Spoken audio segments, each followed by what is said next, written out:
બનાસકાંઠાના વિરમપુરની આદિજાતિ કન્યા શાળામાં વિદ્યાર્થીઓને પ્રાથમિક સુવિધા ન મળતી હોવાના આક્ષેપો સાથે વાલીઓ અને આદિવાસી આગેવાનો દ્વારા શાળાનો ઘેરાવ કરી હોબાળો મચાવવામાં આવ્યો છે। તો ત્યારે જવાબદાર અધિક કલેક્ટરને આ બાબતની જાણ થતાં તેઓ સ્થળ ઉપર પહોંચી આવ્યા હતા અને વાલીઓની રજૂઆત સાંભળી હતી અને તેમણે વિદ્યાર્થીઓને સુવિધાઓ પૂરી પાડવાની બાહેધરી આપતા મામલો ઠાળે પડ્યો હતો।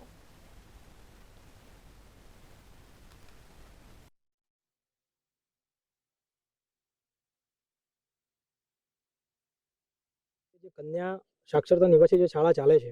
ત્યાં જે પ્રાથમિક સુવિધાઓ કહેવાય એ પ્રાથમિક સુવિધાઓમાં ગાદલા છે, પલંગ છે, તેની વ્યવસ્થા નથી અને વિદ્યાર્થીઓને શિક્ષકો દ્વારા જે માર મારવામાં આવ્યો છે એ બાબતે વાલીઓએ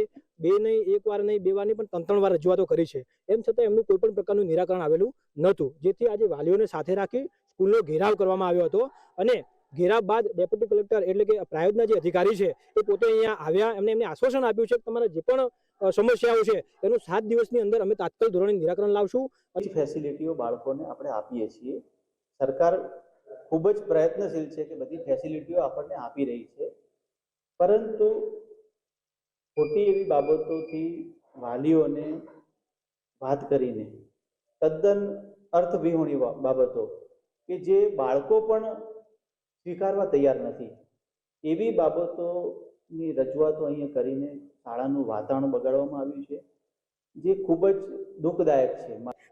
કલેક્ટર નાયબ કલેક્ટર સાહેબ અહીં આવેલા છે અને એમને આશ્વાસન આપ્યું છે કે જે દીકરીઓને પડતી મુશ્કેલી, ધારો કે પલંગની વ્યવસ્થા અઠવાડિયામાં થઈ જાય, જમવાની વ્યવસ્થા મેનુ પ્રમાણે અઠવાડિયામાં થઈ જશે અને જે ગાદલાની વ્યવસ્થા છે એ બી થઈ જશે અને જે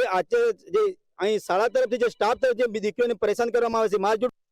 છે, ખોટી નોટિસો આપવામાં આવે છે, એ પણ આજ પછી હવે નહીં થાય એવી ગેરંટી આપે છે। જો એ ગેરંટી તમામ માગણીઓ પૂરી કરવામાં ના આવે તો અમે તમામ વાલીઓ સાથે રહીને આવનાર સમયની અંદર જે ઉગ્ર આંદોલન કરવાની અમે એક ઉગ્ર આંદોલન કરીશું। પ્રાયોજના અધિકારી નિવાસી શાળામાં આવીને જે માગણીઓ હતી એ દિન 7માં આપવાની બાંયધરી આપી છે અને સૌ વાલી આગેવાનો તે રૂબરૂ આવી લેખિત લેવા માટે કરીને અમે બંધાયા છીએ।